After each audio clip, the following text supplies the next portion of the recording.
Hello and welcome to Breaking Bread. I'm Diana and I'm an Anglican. I'm Terry, and I was born and raised as a Catholic. Welcome. So today, Terry and I are going to be exploring Eve, the mother of all humanity. I mean,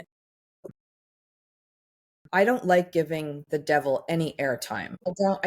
Whenever it's like I have a really hard time talking about anything where it's like, ooh, demons, or like because I don't want to give that airtime. I don't want Mhm. my nervous system to go in that direction, and I shut it down inside of myself and around my world because I don't think that the Lord wants us, like life presents what you give your attention to, Yeah, completely. and I don't want to give attention to that. So I almost choose to not acknowledge that side of things. I just want to focus on God. I just want to focus on God. I just want to focus on God, and I want God's help through that. Don't let me get sucked in to the narrative of what's wrong, or like, woo, because because I can't live that way, because I become a nervous wreck that way. And so if I Okay, I yeah, have I have a top tip for you. okay. You ready for it? Okay. So, I was always aware of the spiritual realm. I thought the bogeyman. I thought I just never grew out the bogeyman. Okay. Okay, there's definitely good and evil externally. Generational curses, through word, decision, whatever. It's all really real. And I get this like, ew, let's not give the devil any airtime, credence, whatever. I just want to focus on the good. The biggest shift for me in all of that was really knowing who I am as a Christian and the spirit of the living God within inside me and the authority with which I walk within that as a child of God. And Jesus' command, he did say, go out and cast out demons. He said that to people. It's a real thing. So it's there, it's written. That was when, going around where there's health issues, emotional issues, and all the rest of it. People are really uncomfortable around all of that stuff. I am definitely uncomfortable around seeing it like that. I'll tell you why. Can I explain why? Please do. Because one of my best friend, okay, my like, I've known her since we were 14 years old, and she's my best friend. She was the one who came in and walked with me to remind me of my relationship with Christ, okay, about 7 years ago now. And she brought such light into my world, okay, like literally came and brought my plants back to life in my house, and like just it was just such an incredible, wonderful experience and she's such a believer, and she was seeing God in everything that was happening, and I really loved that I allowed like I cozied back up to Christ, and allowed myself to realize how much I needed to walk with him every day, all the time, and that I love that feeling. That same friend is hyper, like for example, and I know that you might relate to this, okay? And I know I'm not placing judgment on it, but I had, before she came into my life, like I said, I traveled a lot, so I had this Buddha from a previous trip that I had taken somewhere in Thailand, or I can't even remember where it was, but this Buddha that I loved, and it was like very in, and everybody had Buddhas, and it was in my bathroom. And she went and she turned it around, and then she went on a trip in California and staying in these Airbnbs, and she was like, she removed all the Buddhas in the other person's house, took the paintings off the walls, like, because and like, you cannot have a yoga mat in your apartment, like that kind of thing. I don't know. I I think I don't want to be on that level of Mhm. allowing my space and my existence to be worried about and focused on those things, because it's so negative. and so scary. And I become obsessed. I can see myself becoming obsessive about it. And suddenly I'm YouTubing all the things on generational trauma and wondering if there's a generational curse in my family and try and figure out where that is. And it's like, wait a minute, go back to God. Why are you giving that airtime? Why are you allowing that to consume your thoughts? That is not the devil. Is that not the devil to be that way about the world around you? Instead of seeing life through a lens of everything that is wrong with it, how about walking with Christ through it and planting seeds of good around you and growing the garden of good around you with what you've got?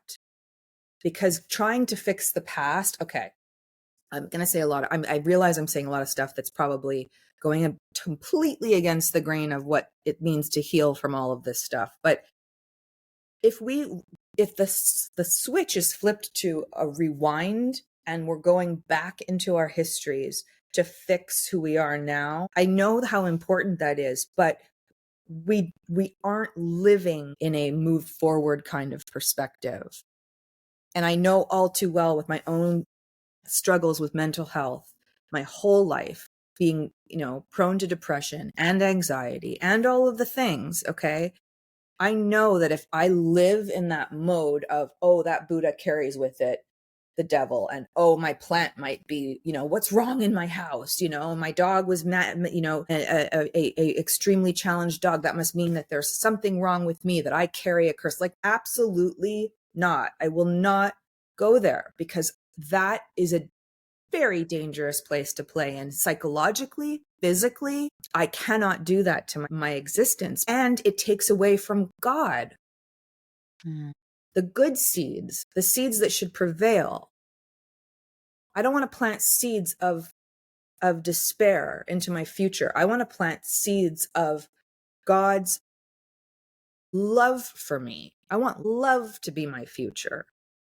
So I'm not going to focus on the Buddha. If Buddha has that going on, if you believe that, no problem. But that's not where I go, because I will not allow that to take over my mind. Does that make sense? Yeah.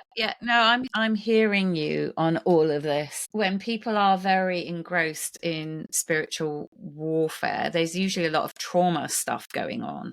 Yeah. There's usually. And honestly, I have lived through something that's like out of Poltergeist. I know you told me this, and that scares me. And it is it. So, Okay. and the way out and through it is seeking first the kingdom of God. And how do I do that?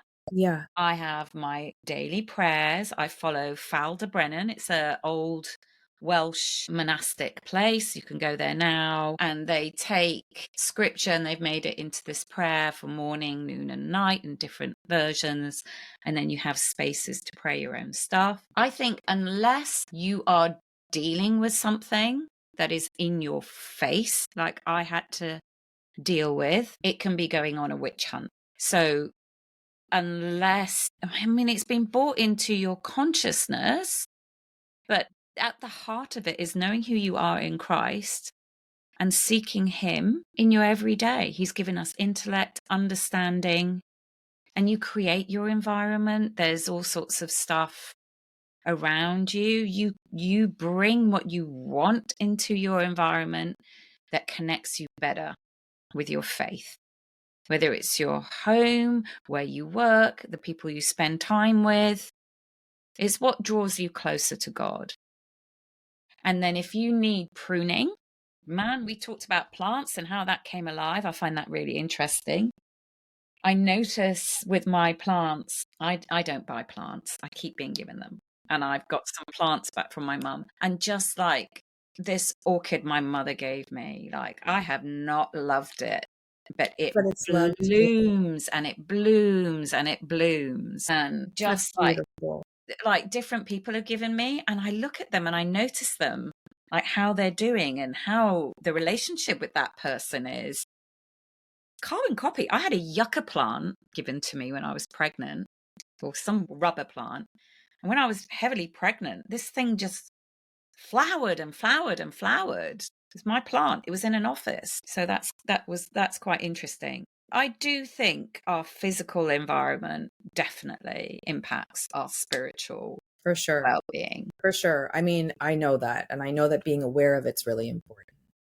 I think that for me, yes, Jesus asked the disciples to go and cast demons in, because at that time, that is what suffering showed up as, or was thought of as. And I do believe that we are meant to help one another, but to be obsessed with it, to me, is creating the magnet for it to appear in our lives. Yeah, it's where you put your intention. Yeah, I really believe that. And I know that, like when God says, or Jesus says, give unto Caesar what is Caesar's and give to God what is God's.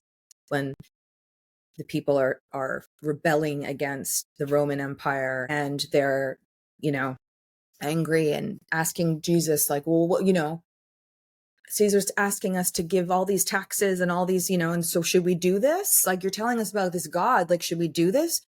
And he's like, look, is Caesar's or face on the coin that he's asking for? Give it to him. But he can't, none of this can touch this. None of this can come and ruin the love of God, the power of God. And so I feel so connected to that, because if I don't keep my eyes on God, there's so much that wants my attention, that wants to steal that joy. So yes, we are meant to cast demons, and if we see them, then for sure, I guess we have to play ball.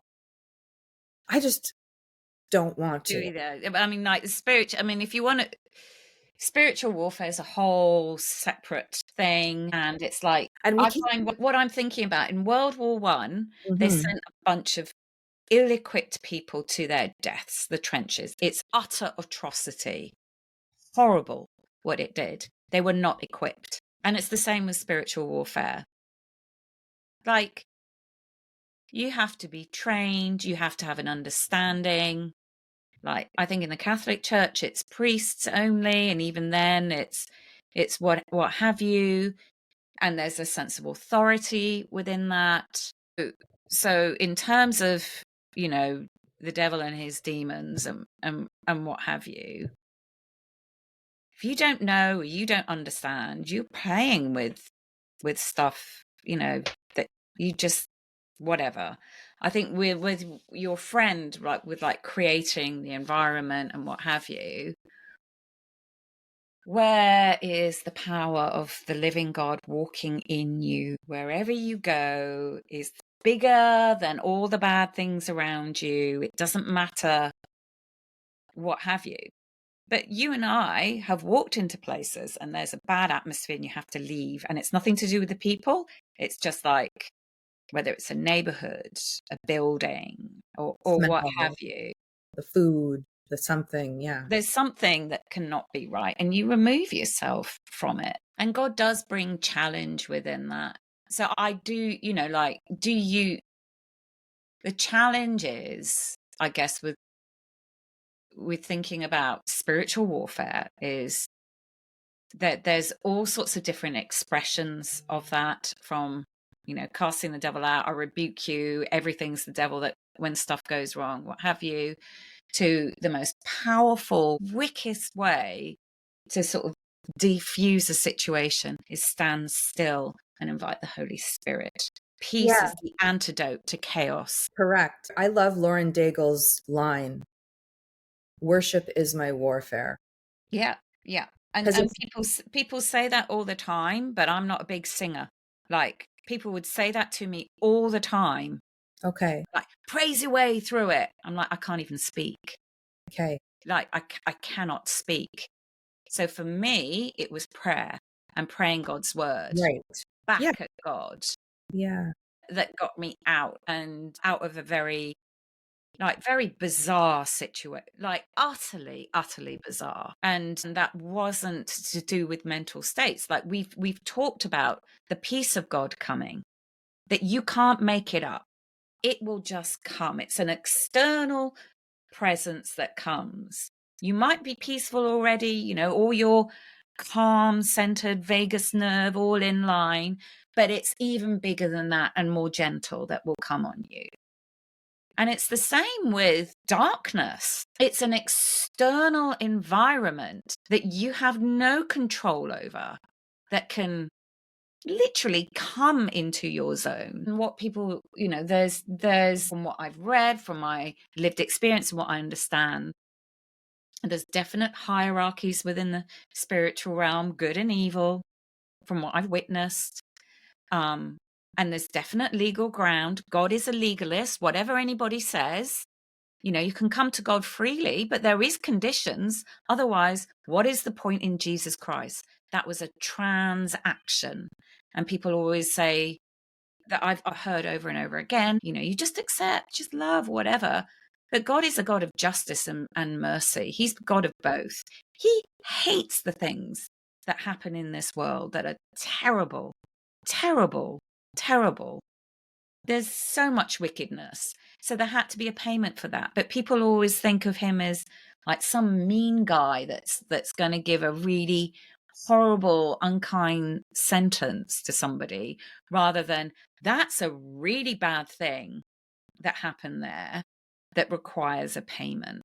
I've got the payment here. Or that's a really bad thing that happened, and I'm going out of that, make good. See, I really have been raised with that.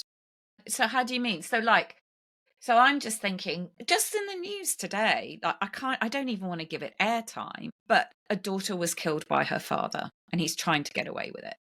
Like, it's just on the hour, every hour. And it's just, I won't even go into the details, but. Have you read The Shack? Have you watched The Shack? Yeah, we've talked about The Shack, right? Haven't we?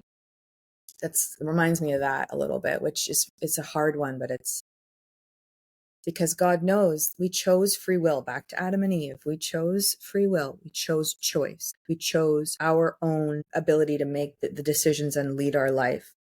And that's what we chose. So bad things are going to happen. Terrible things are going to happen. But God shows up in the good, in what how he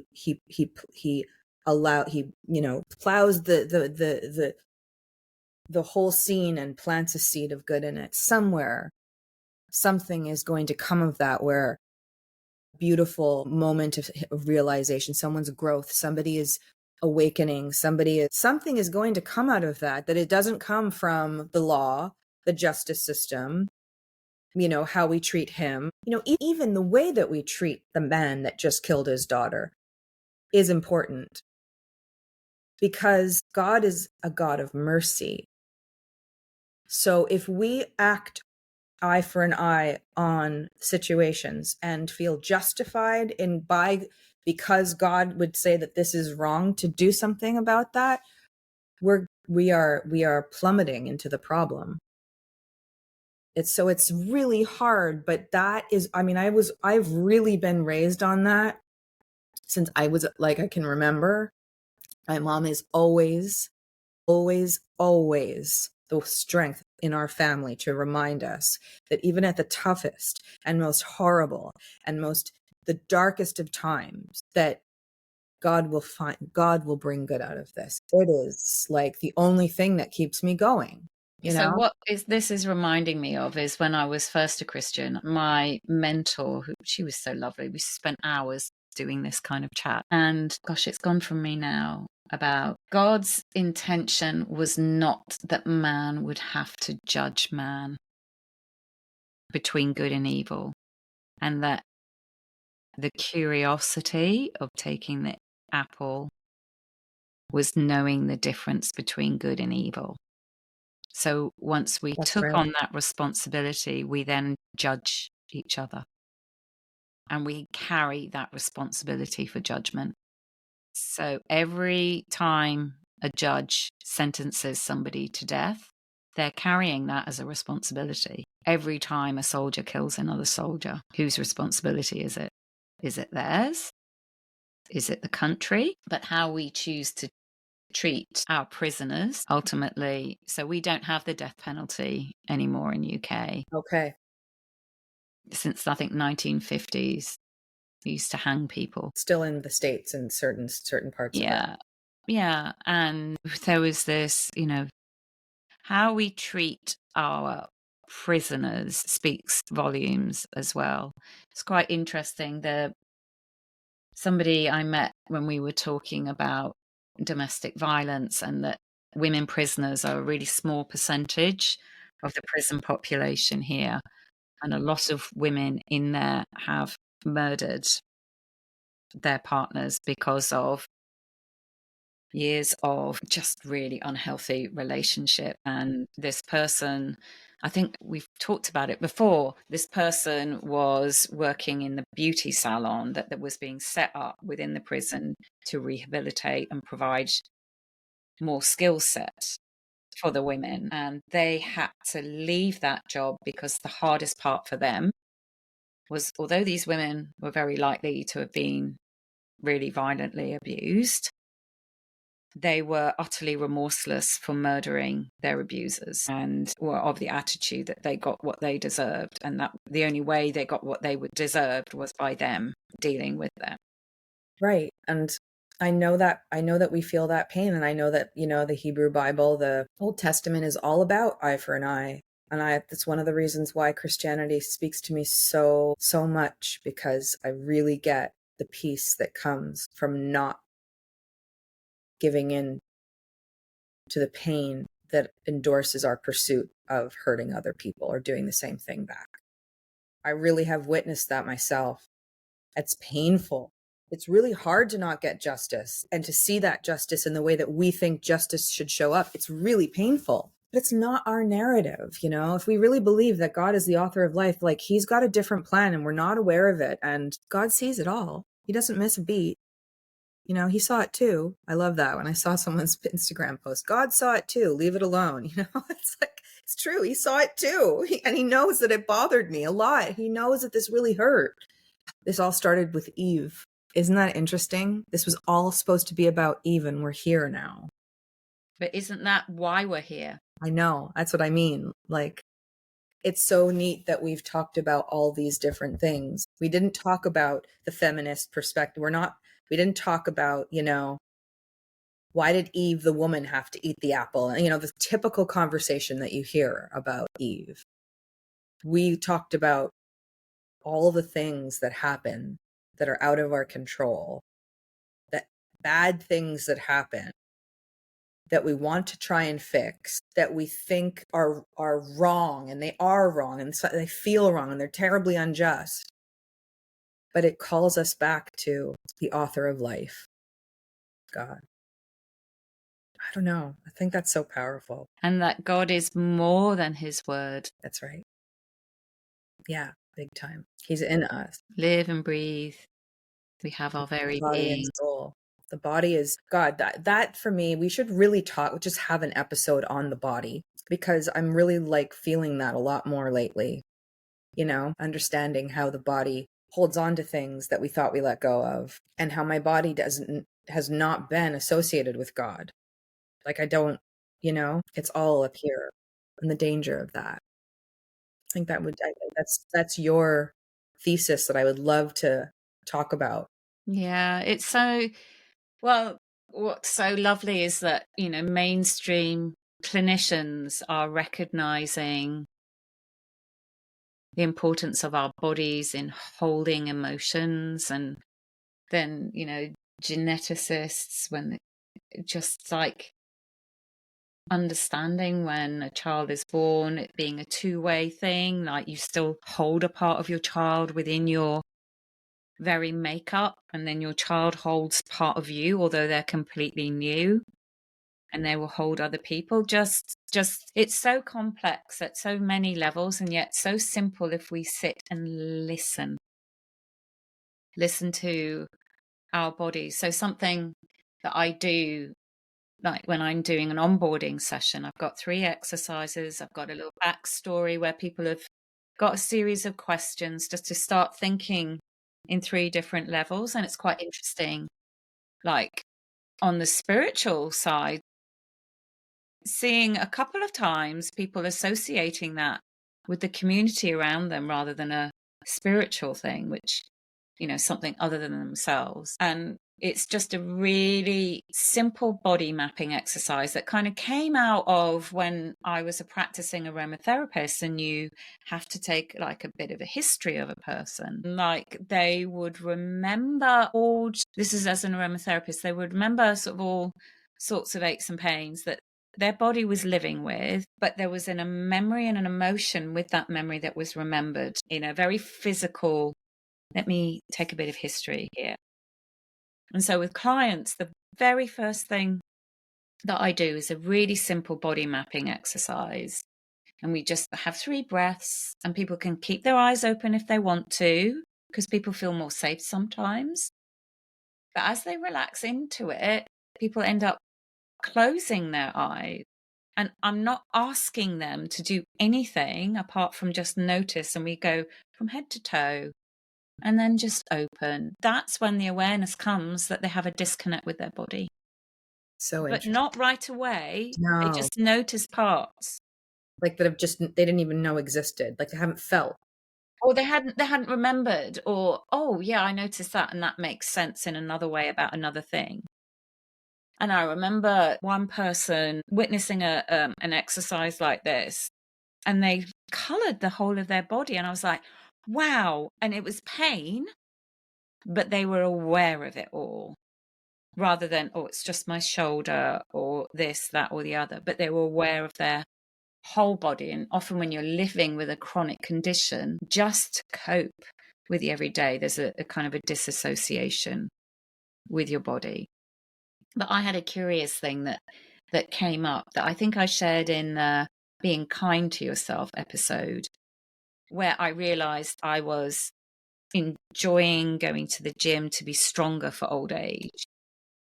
But food for me is just another bodily function that I have to complete, and I forget. So, and like I was doing a reciprocal coaching thing, and they brought with it to the thing, so you want to eat better for your future self, so you're stronger. And I was just like, oh my gosh, what a disassociation. So at one level, my body exercise builds strength. We know we need to eat well as well. Yeah. But just my relationship with food, I mean, I like, like it's not even snacking on junk food. It's just the hassle of cooking, the shopping, that I can do that for a child, but doing it for myself is just an annoying thing.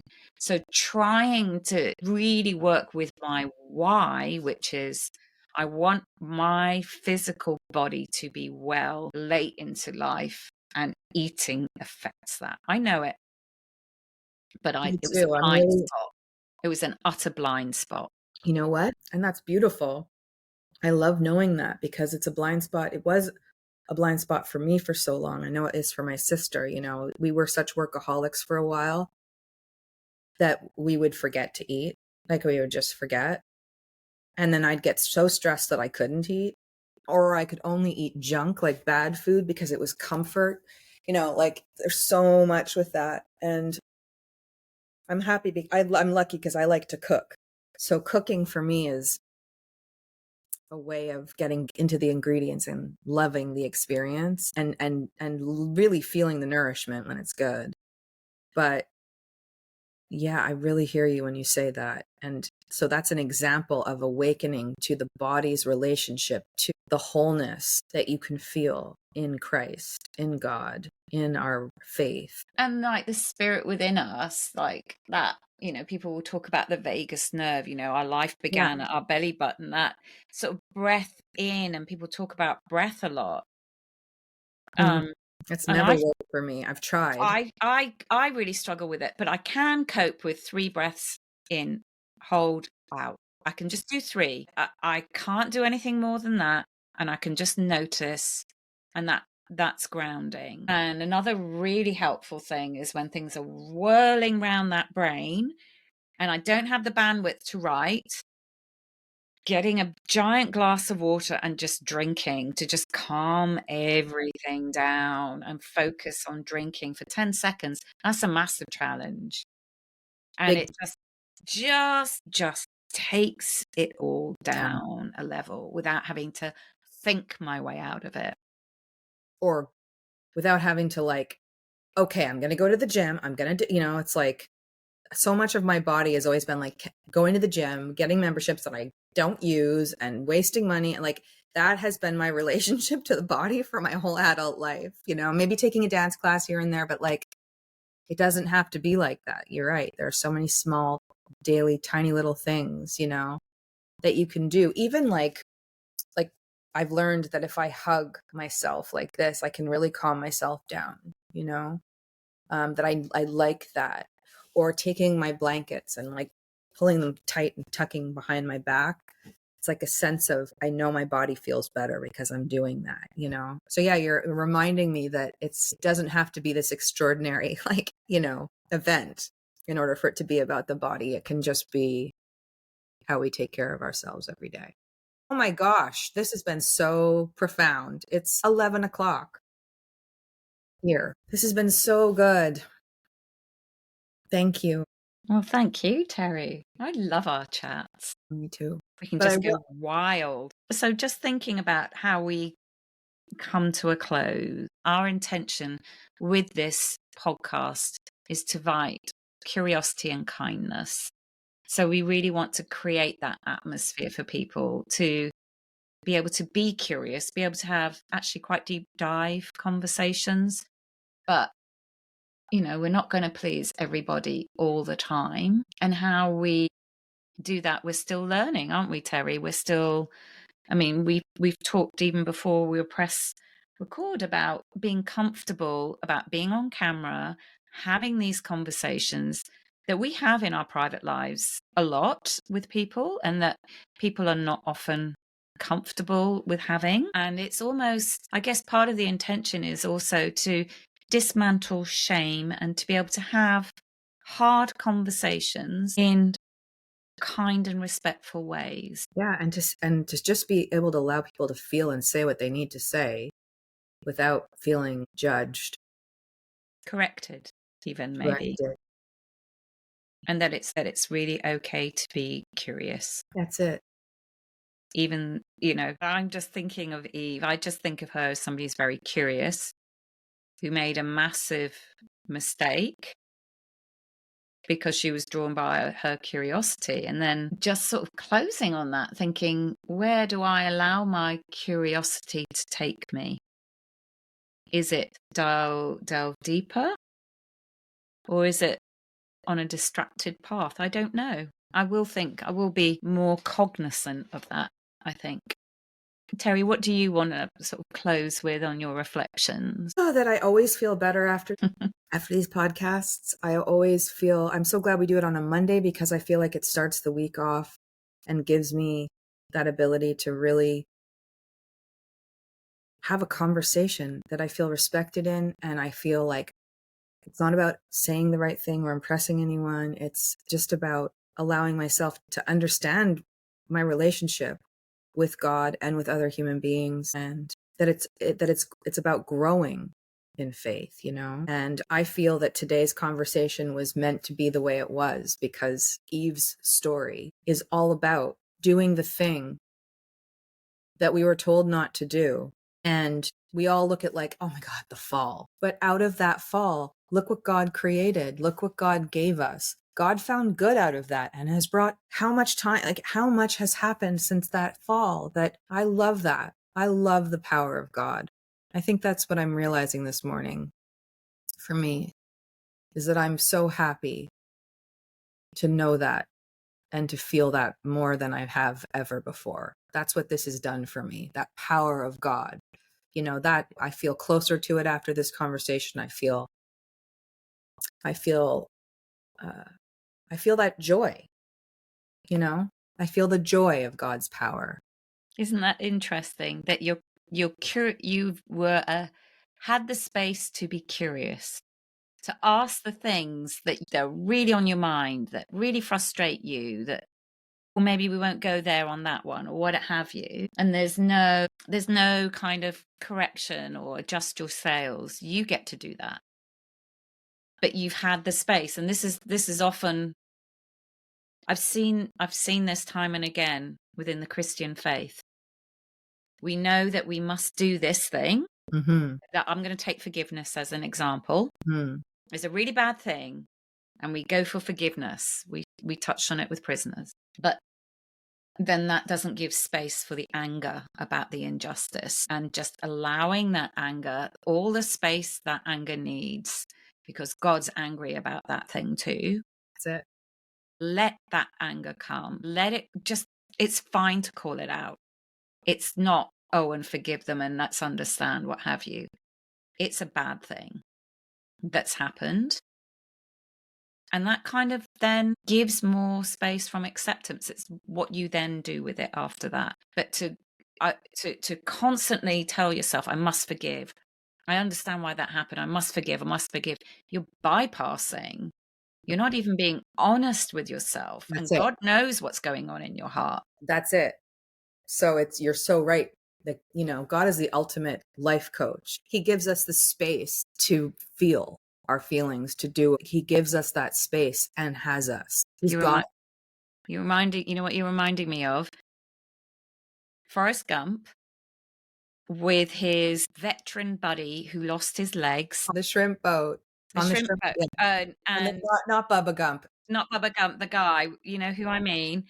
And he's out there in a storm and he is so mad. It's a raging storm and he rages. Yes. And after that rage, there's the peace. Yeah. But he'd been so angry up until that point, but he's not taking his anger anywhere else. He's in that rage, in that storm. That is such a good example. His story of going from being the hotshot general to being the veteran with no legs and miserable and in his despair, to getting on that, you know, the what do you call that thing on a sailboat? Mast? I don't know. You know, you're at the top. He's swinging around and he's angry. You're at that whole process. Such a good example of God giving you the space to get it out, but to not let that commit you to a crime or something that marks you for the rest of your life.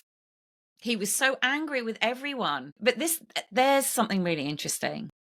So all that anger he had, instead of going to God with it, he was angry at every single human being around him. Yeah.